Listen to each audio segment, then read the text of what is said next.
and welcome to this week's episode of the DW podcast. I am joined by Kieren Webster, formerly of The View and more recently Web Music. How's it going? Thanks for having us in your flat. No worries. It's very, very nice. We're just admiring it before we kicked off there. Get a wee disc for Definitely Maybe that you're telling us you pinched for Owen Morris. You gifted it to us. Aye, so what's been happening? It's been all systems go, getting ready for the Libertines gig. It's coming up in the Kieren in Dundee. We've been rehearsing like mad for that, writing songs. Not particularly for this gig. I don't think we're going to introduce any new original material, but just getting ready for next year, making sure we've got plenty of songs for next year to hopefully do some headline shows and that. I suppose it seems for people looking out, looking for the outside in, that Web Music's only really kicked off and you have hit it with a bang, but I suppose there's been a lot going on behind the scenes before you played your first gig, and obviously you've had to recruit the boys to play alongside you and write the songs and whatever else. Has it been a while in the making? Yeah, before the first Web gig it was like good 4 months practice or something every week, something like that, to get the set together, and it was good. It was a lot of dusting off the cobwebs on my behalf as well. I hadn't been playing nearly as much as what I had been in previous years, so it was a lot of like getting back up to match fit and then fitter. So for those that haven't heard it, what would you say? I would say it's quite punky. It's quite raw. Yeah, it's definitely raw. Definitely. Yeah, it's quite punky. There's other influences in there as well. People have said it's quite surfy in places and that. We use a lot of sort of reverb on the guitars and stuff. It's quite like minimal, the 3-piece. And we've got like a policy, it's like nae gubbins. Like just if there's any, like just like keep it simple. Right. Just like less complications the better. Like everything down to like you can't see my amp because the phone's on top of it, but like it's got like one knob and it's like there's nae gubbins on that amp. It's just volume, go, and it's just back to the way it used to be. That to like the songwriting. So like very simple chords, very simple song structures. What's your writing process then? Is it mainly yourself? You take it to the other two and they put their pieces in? Yeah. I've been demoing the songs up here, and then letting the guys hear them, and then running over them in the rehearsal room, and like bits and bobs sort of come together in the rehearsal room, and they sound a lot more cohesive and like each other once we've went through that process than they do when I'm demoing them. Would they ever say to you, no, I don't like that piece, would you change that, or are they? Oh yeah, definitely. Yeah. I think sometimes, I suppose, coming for your background, obviously you played in The View and you've toured the world and had #1 albums. I don't know if, you go into a band with someone like that, you're almost a bit scared to say to them, I'm not keen on that, as if... No, the boys definitely do put in their opinion, like, which is good. It wouldn't have worked the other way, like, so lucky about that. So where was the first gig? Was that St Luke's? Yeah, St Luke's all day, aye. Went well? Yeah, that was a good one. Yeah. We were on quite early during the day and that, and it was a nervy atmosphere before and that, like, I was nervous anyway. I think the other guys were as well. It's funny that, because you've obviously played Glastonbury, in the park, headlining the bars countless times, and then you go to play a venue, it's only got a few hundred people in it, but I suppose it's more, this is your solo project, so to speak, isn't it? Yeah, there wasn't like sort of... it was definitely like sort of everyone was sort of like focused on like Kieren's first solo gig. So it was like I was a bit nervous, but it was good. I enjoyed it. When I say nerves, it's like marginal. Like it wasn't like I wasn't going to run away and no play the gig or something. Like you had like some people do that. Like it was just like woo. And then you played after that at Tenement Trail as well, and both gigs up the East End of Glasgow, but just around the corner from each other. Seems like you've been well received both times. Yeah, the second one it sort of kicked off a lot more. It was like later on at night, and I think people had seen some of the videos on YouTube and stuff, and just like the atmosphere of Tenement Trail and that a bit later on, it just kicked off a bit. It was good. You're saying it's like one in, one out? It was one in, one out, and it was the crowd were pogoing about and that, so it was good. Yeah, it was good atmosphere. And then the next one's obviously the Kieren in Dundee with the Libertines, so it's a big step up for the two smaller gigs to a big stage like that. Yeah, it is. Are you nervous about that one, or are you? No, not as much nervous as about that one, because it was just the first one really. Just like it was like just for going for the bass to the guitar and main vocals for more songs than I was used to and stuff. But then once I'd sort of cracked the ice with the first one, like the second one, I was like, no place near as much nerves or that. Like it was just like, let's do this. Gairtall, there's always, because it's like the town hall kind of in Dundee, hometown, so there's always a certain kind of, I wouldn't say nerves, but like excitement that comes along with it. So, but I'm sure it'll be good. We're going into it with a good headspace, like for the last gig, which really kicked there's off. a buzz off the back of it and you're ready for it. Aye. How did that one come about then? I suppose you've played with the Libertines before, or played with Pete and Carroll before. Is it off the back of that? Or? Yeah, it's just, we've played with them loads of times with the View and stuff, and we've seen me, Andy and Charlene went and seen the Puta Madres in the QMU. Oh, brilliant. And we ended up backstage, and it was like telling Pete that we were in a band, me and Andy, we did a rehearsal that day, and I was like, we need to get with some gigs sometime, and he was like, oh, you could play tomorrow if you want. We didn't even have a drummer in it this time. And I was like, oh, we're not quite ready yet. And he was like, oh, you've changed. Because like the last time, like in Dundee, like we just like, oh, ready to go, and we just like played with him that night. I suppose for folk that don't know the background story to the View, it was very much you boys were, you must have been what, 17, 18 when that was? Yeah. And tell me if I'm wrong here, but was he playing with Baby Shambles at Fat Sam's Dundee? And you just went up and chapped the tour bus and says, here's a CD? Or? And he was just sort of referring back to that time when we just like played the same night, but we were a lot more prepared that time. But so anyway, when I found out he was playing in Dundee, I got in touch with his management and said, like the last time we weren't quite ready, but this time we'll be ready. And then they got back, well, he said, I'll ask the boys, and then they got back and says, that's brilliant. So I was like, yes. So it was a big buzz like in the practice room. And I suppose, that was happening. did the other two boys, have they got experience of playing in bands before, or how did you come across Andy and... Yeah, they've both got experience playing in bands. Andy used to play for Carousel, you've maybe heard of them. For Dundee? Yeah. Aye. Yeah. They're kind of like pop, punky, indie... Aye, sort of indie, aye. Are they a three-piece as well, or? No. I'm not sure what they are now, because they're playing again now. Aye. They split up. It was only recently I've heard of it. Yeah. But Andy's not in them anymore, but... You've pinched them. He's not been back. They won the playing when Andy started playing with us. But yeah, they've got experience and they're good. They're good musicians and they're really keen and really like up for it. Good. Just yeah. What's the plans then? Is it release an album first or a couple of singles? Or we're going to definitely release a single at the start of next year. It's got Haze, a song called Haze.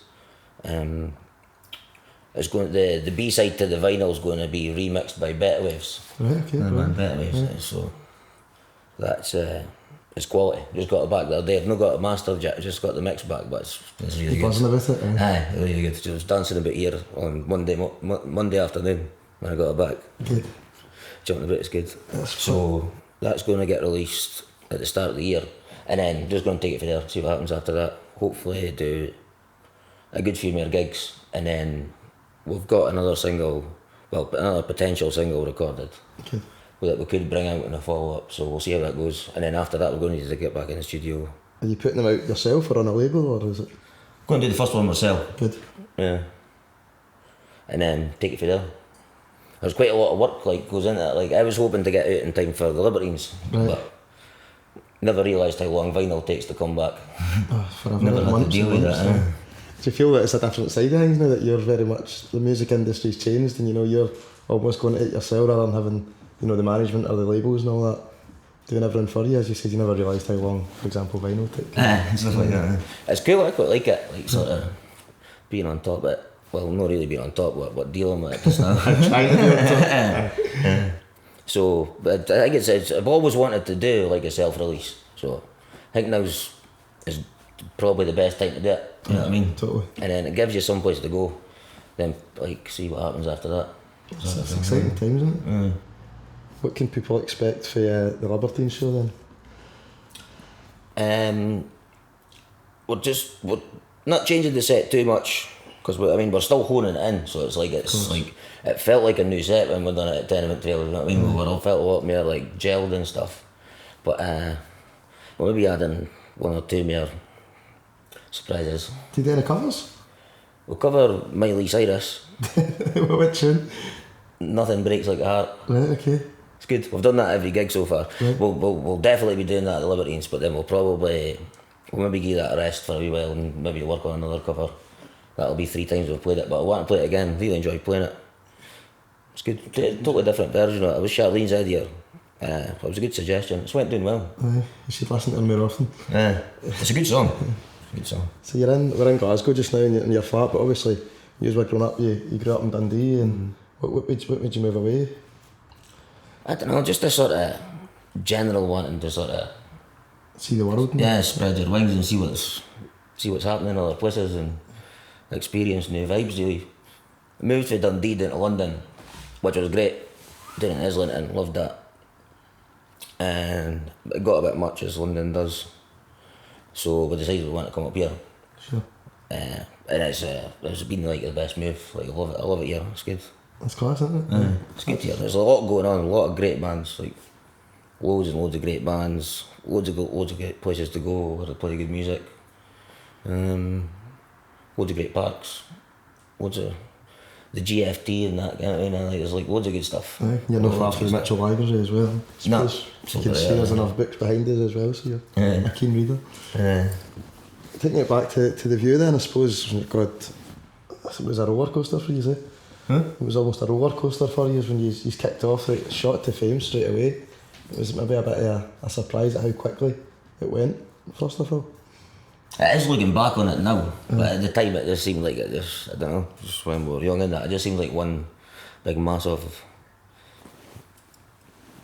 carry on almost, just kept going on and on. And it's like your sort of perception of time changes as you get older and that, like it's sort of a year when you're younger seems like a lifetime kind of thing. So you'd be like thinking like sort of, oh, this is quite normal, but when you look back on it, it happened really quickly. You were all young, but you were all pals for school. Aye. And then how do you keep your head on it? I suppose certain times you maybe didn't. But like I suppose when you go for being a school band playing in like the Doghouse in Dundee or rehearsing in the back of a pub, to having a #1 album within a couple of years. Yeah, well, we probably didn't. We went a bit nuts. But do you think that was because of your age, or do you think that was because there wasn't people on top of you saying you need to do this, you need to do that? Or? It was a bit of both, but probably just mainly just because of our age. We were sort of, don't know, but like nobody had really like prepared. Like there was no like nobody like sort of say, oh, we've done this before, and this is what you've got to do here, and like watch out for that kind of thing. Everybody else like around you is like excited as you are, kind of thing, and this gets a bit carried away. But I think we've kept a little bit better than some people did. They're still here. Yeah. That's the start, I suppose. As you say, it was like the people around you getting excited. I remember when you broke onto the scene, obviously we were down Motherwell, Glasgow, going to gigs about here, and there was a real buzz. It was like the whole of Scotland was behind you. But at the same time, it seemed like every gig you played, there was the whole of Dundee came along as well. Yeah, well, I did a good travelling following that came down to like London, Glasgow, everywhere, Amsterdam. That continued, like that's quite. Still, like when we play Amsterdam or that, it's like loads of people from Scotland. Or like even like Poland or like. Honestly, like I thought flying out for a weekend or whatever. Mind the last time we played in it was like Poland or something, like, and there was a Scottish couple there, and they were just like going for it and that, and it was like weird because like you could tell though, like, I was speaking to them after. I was speaking to them after. I'm sure they were from Aberdeen. I'm sure it was Aberdeen, and he was like, I thought I was buying gigs for the gig for the tickets for the gig in Falkirk.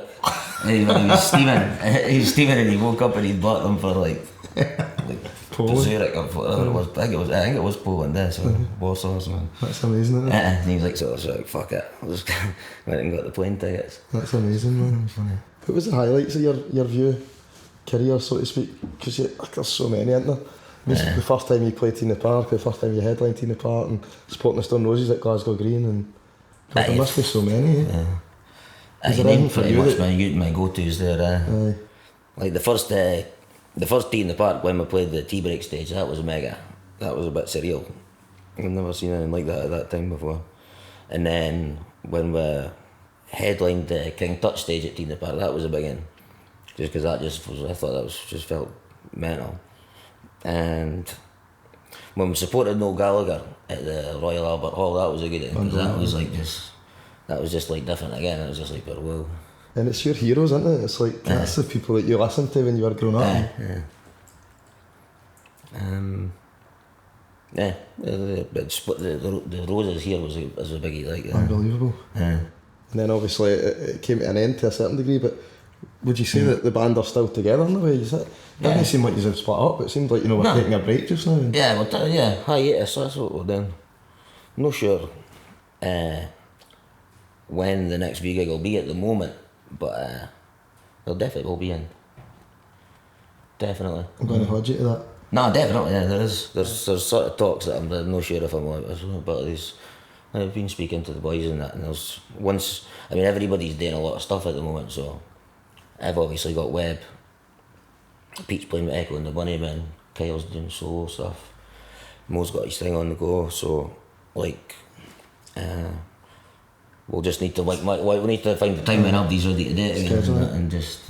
It's funny, I was speaking to you a few weeks ago when we bumped into you in Glasgow, and you were saying that you went to see Pete playing with Echo and the Bunnymen, and you were buzzing for him, like absolutely class. But then it must be strange seeing. It was a bit strange watching Pete for a real gig, because I've watched him with other bands, like Primal Scream, for instance.